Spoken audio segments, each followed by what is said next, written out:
Alright guys, I'm back with another video.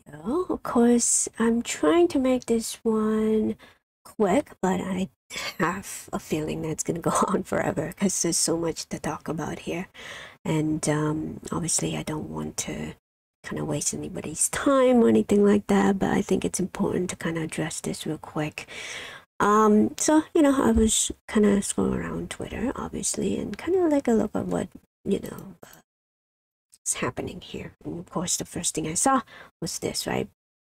And of course, it says that, hey, Antara Capital is purchasing 500,000 just recently here, March 2nd, 500,000. But then I'm looking at it over here, it says total return swap, right? And of course, if you look at the actual documents here, sorry, I forgot which one it was. I think it's this one right here. Yeah, March 2nd, total return swap right there. So I'm like, well, I've heard of that terms before. And of course, like, Bigum's mentioned it all the time in his video about, the derivative and all that stuff. And these are the swaps that happens in the financial market.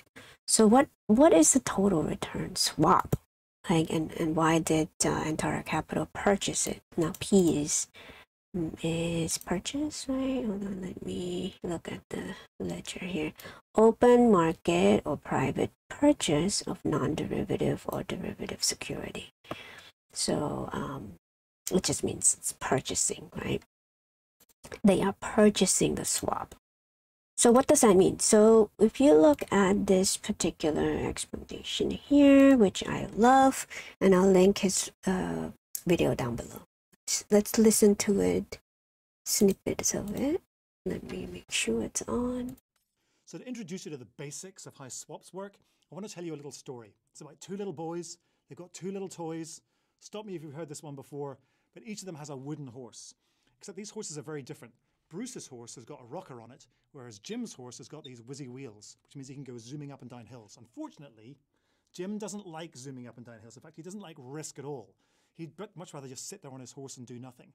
This drives Bruce crazy because he really wants to take the risks that come with having a horse with wheels on it. So he says, let's do a swap. And you can see what's happened here. In this swap, he's taken on the risk, and Jim here has swapped risk for predictability, the risk of this whizzy ride for the predictability of the ride on the rocking horse. And it's this exchange of risk for predictability that is at the heart of all swaps in the financial system. So how does that work in the business world? Alright, so I'm going to stop it here. Like I said, I'm going to link down below if you want to continue the video. I don't want to take his view away because he's explained it very well and very thorough too. So so risk to reward, right? That's the heart of the swap, as he was saying. So why did Antara purchase the swap, but from who? Now, if you look at the actual notation right here, down here, it says that Antara Capital closed the portion of its total return swap. So that means they were the one who opened, right? And I'm like, oh, okay. So let me look even further. Why did they open it at the price? So, and when did they do that?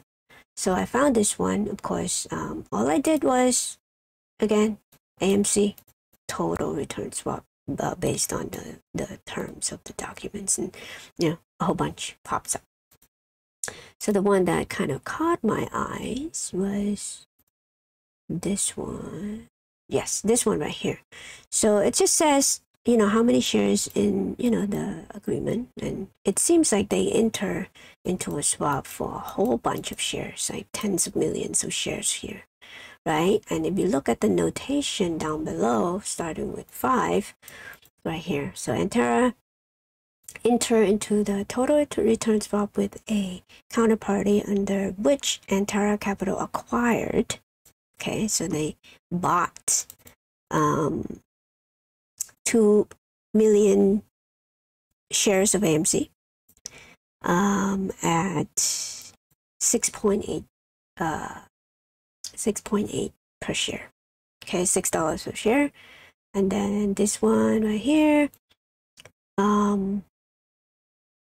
into the swap on the agreement, the counterparty will pay $40 million to enter capital representing this much price. So they bought at 6 at 2 million, but then agreed to sell it at this price, right? Upon the term of the agreement. So it's a time sensitive thing, right? So Antara will pay the counterparty an amount equals to the then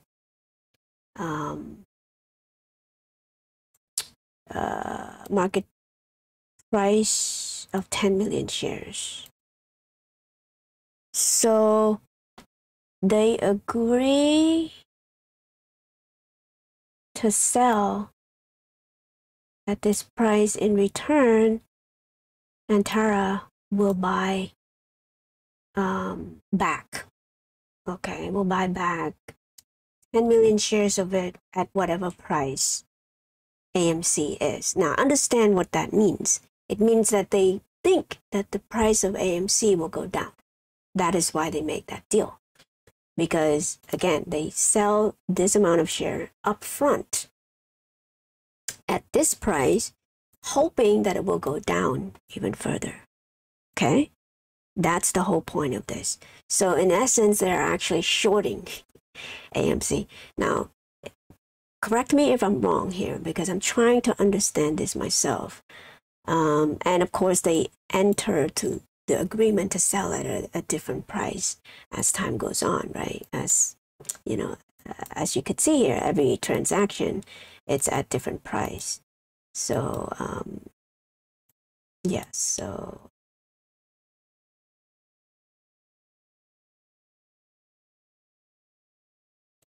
this one is $6, $4, $3.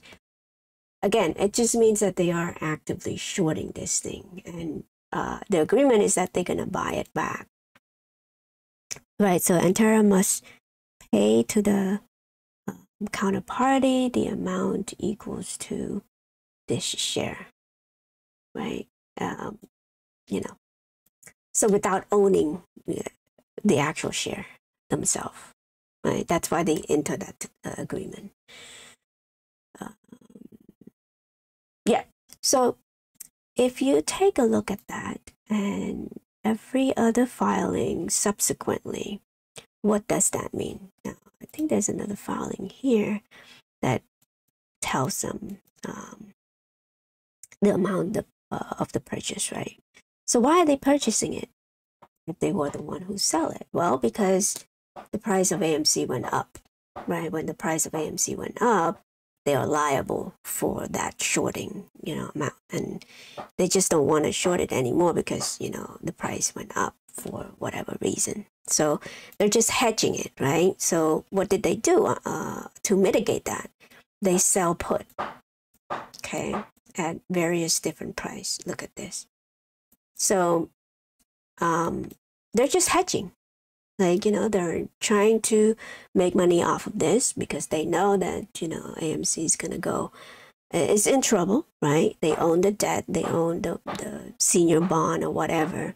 So they know what's going to happen. And of course, because they're kind of like the majority shareholder up until this point, they have a say in what direction this AMC goes, right? Again, like the majority shareholder. Last time I checked was what, 20% or something like that. That's a whole bunch of influence that they could have. They could technically appoint the board if they want to, right? So again, this doesn't mean that it's bullish, right? That doesn't mean that they believe in the longevity of AMC. They bought AMC because they have to, because of the price action last week.